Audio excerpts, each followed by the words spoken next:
Hello everyone, welcome to this channel. I hope you're keeping well.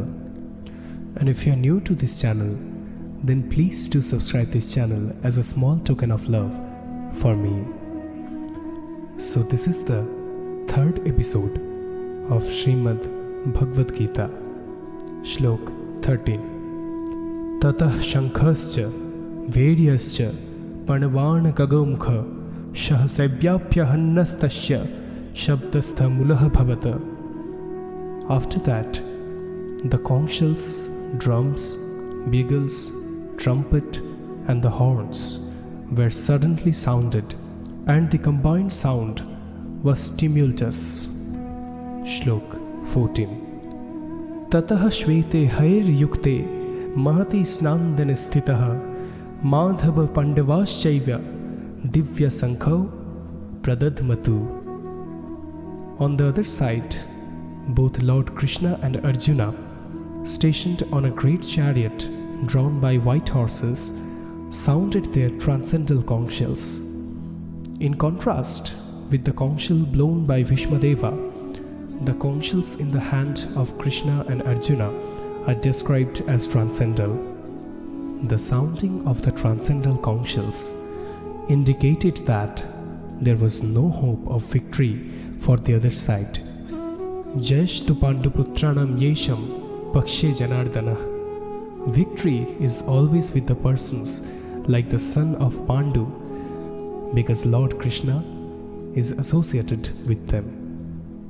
And wherever Lord Krishna is present, the goddess of fortune is also there, because the goddess of fortune never lives alone without her husband.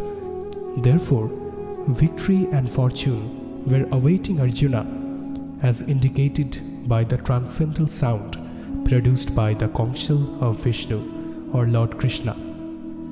Besides that, the chariot on which both the friends were seated had been donated by Agni, the fire of God, to Arjuna, and this indicated that this chariot was capable of conquering all the sides wherever it was drawn over the three worlds. Shlok 15. Panchajanyang Hrishikesho Devdattang Dhananjaya Pondrang Dadmo Mahashankhang Bhima Karma Brikodara. Lord Krishna blew his conch shell called Panchajanya. Arjuna blew his Devdatta, and Bhima, the voracious eater and the performer of the Herculean tasks, blew his terrific conch shell called Pondra. Lord Krishna is referred to as a Hrishikesha in this verse because he is the owner of all senses. The living entities are part and parcel of him, and therefore the senses of the living entities are also part and parcel of his senses. The impersonalities cannot account for the sense of the living entities, and therefore they are always anxious to describe all living entities as senseless or impersonal. The Lord, situated in the hearts of all living entities, directs their senses, but He directs in terms of surrender of the living entity, and in the case of pure devotee, He directly controls the senses.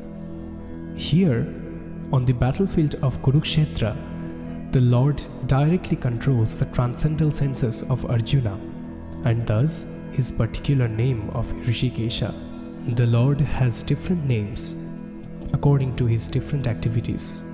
For example, his name is Madhusudana because he killed the demon of the name Madhu. His name is Govinda because he gives pleasure to the cows, to the senses. His name is Vasudeva because he appeared as the son of Vasudeva. His name is Devaki Nandana because he accepted Devaki as his mother. His name is Yashoda Nandana because he awarded his childhood pastimes to Yashoda at Vrindavana. His name is Parthasarathi because he worked as a charioteer of his friend Arjuna. Similarly, his name is Hrishikesha because he gave direction to Arjuna on the battlefield of Kurukshetra. Arjuna is referred to as Dhananjaya in this verse because he helped his elder brother in fetching wealth when it was required the king to make expenditures for different sacrifices. Similarly, Bhima is known as Brikodara because he could eat as voraciously as he could perform Herculean tasks such as killing the demon Hirimba. So the particular types of counsels blown by the different personalities on the side of the Pandavas, beginning with the lords, were all encouraging to the fighting soldiers. On the other side, there were no such credits, nor the presence of Lord Krishna, the Supreme Director, nor that of Goddess of Fortune. So they were predestined to lose the battle. And that was the message announced by the sounds of the counsels. Shlok 16. Ananta Vijayam Raja Kunti Putra Yudhishthira Nakula Shahadevascha Shughoshmani Pushpakau. Slok 17. Kashyascha Parameshwasya Shikhandicha Maharatha Drishtadumnya Viratascha Sattakischa Parajita. Shlok 18. Drupada Drupadeyascha Sarvasya Prithivipate Shaubhadrascha Mahabaho Shankhana Dadmu Prithak Prithak. King Yudhishthir, the son of Kunti, blew his counsel, the Ananta Vijaya, and Nakula and Sahadeva blew the Sughosha and Manipushpaka.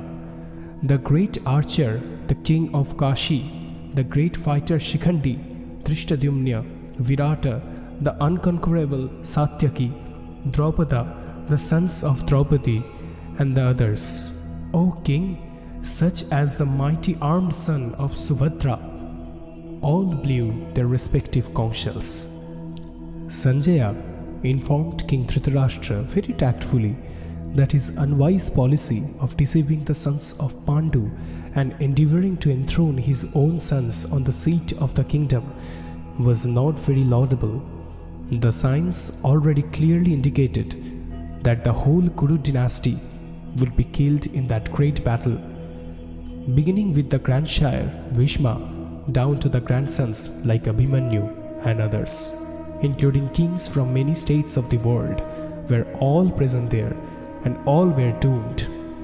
The whole catastrophe was due to the king Dhritarashtra because he encouraged the policy followed by his sons. Shlok 19. Saghosha Dhritarashtranam Hridayani Vedarayat Navasya Prithivim Chaipya Tumulopya Nunadayan. The blowing of these different counsels became uproarious, vibrating both in the sky and on the earth. It shattered the hearts of the sons of Dhritarashtra. Thank you for listening Bhagavad Gita, episode 3. Next part will be uploaded on the upcoming 4th episode of Srimad Bhagavad Gita. Those who are new to my channel, please subscribe this channel and don't forget to hit the bell icon as a token of love for me. Thank you. Hare Krishna.